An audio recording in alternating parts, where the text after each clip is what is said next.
ಬಾಗಲಕೋಟೆ ಉಪಚುನಾವಣೆಯ ರಣಕಣ ಈಗ ರಂಗೇರಿದೆ. ಏಪ್ರಿಲ್ 9ರ ಮತದಾನಕ್ಕೆ ದಿನಗಣನೆ ಶುರುವಾದ ಬೆನ್ನಲ್ಲೇ ಬಾಗಲಕೋಟೆಯಲ್ಲಿ ರಾಜಾಹುಲಿ ಘರ್ಜನೆ ಆರಂಭ ಆಗಿದೆ. ಬಿಜೆಪಿ ಅಭ್ಯರ್ಥಿ ವೀರಣ್ಣ ಚರಂತಿಮಠ ಪರ ಮತಬೇಟೆಗೆ ಇಳಿದಿರೋ ಮಾಜಿ ಸಿಎಂ ಬಿಎಸ್ ಯಡಿಯೂರಪ್ಪ ಇಂದಿನಿಂದ ಬಾಗಲಕೋಟೆಯಲ್ಲಿ ಬೀಡು ಬಿಟ್ಟಿದ್ದಾರೆ. ಹಾಗಾದರೆ ಹೇಗಿದೆ ಬಿಎಸ್ವೈ ಕ್ಯಾಂಪೇನ್? ನೋಡಿ ಈ ಒಂದು ವಿಶೇಷ ವರದಿಯನ್ನು.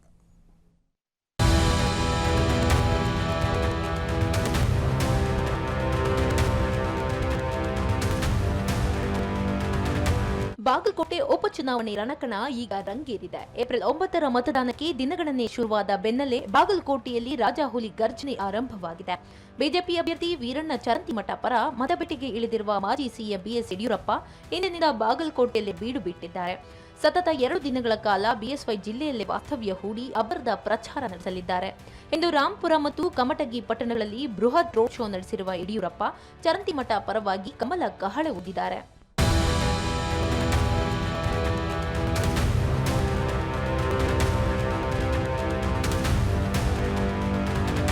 ಬಾಗಲಕೋಟೆ ಕ್ಷೇತ್ರದಲ್ಲಿ ಗೆಲುವಿನ ದೋಣಿ ಸಾಗಿಸಲು ಲಿಂಗಾಯತ ಮತಗಳೇ ಅತಿ ಮುಖ್ಯ.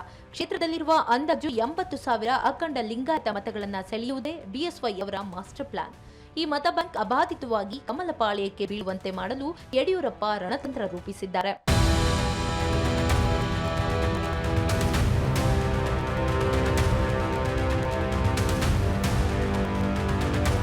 ವೀರಶೈವ ಮಹಾಸಭಾದ ಮೇಲೆ ಬಿಎಸ್ವೈ ಪ್ರಭಾವ ಇದ್ದು ಕೇವಲ ಭಾಷಣಕ್ಕೆ ಸೀಮಿತವಾಗದ ಬಿಎಸ್ವೈ ನಾಳೆ ವೀರಶೈವ ಮಹಾಸಭಾದ ಪ್ರಮುಖರೊಂದಿಗೆ ಮಹತ್ವದ ಸಭೆ ನಡೆಸಲಿದ್ದಾರೆ.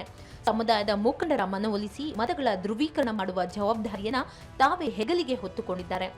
ಒಟ್ಟಾರೆ ಬಿಜೆಪಿ ದಿಗ್ಗಜರು ಬಿಎಸ್ವೈ ಅವರಿಗೆ ಸಾಥ್ ನೀಡಲು ಕೇಂದ್ರ ಸಚಿವ ಪ್ರಹ್ಲಾದ್ ಜೋಶಿ ಹಾಗೂ ಮಾಜಿ ಸಿಎಂ ಬಸವರಾಜ ಬೊಮ್ಮಾಯಿ ಮತ್ತು ವಿಪಕ್ಷ ನಾಯಕ ಆರ್ ಅಶೋಕ್ ಸೇರಿದಂತೆ ದೊಡ್ಡ ಪಡೆಯೇ ಬಾಗಲಕೋಟೆಗೆ ಲಗ್ಗೆ ಇಟ್ಟಿದೆ. ಹಿರಿಯ ನಾಯಕರು ಒಟ್ಟಾರೆ ಪ್ರಚಾರ ನಡೆಸುತ್ತಿರುವುದು ಕಾರ್ಯಕರ್ತರು.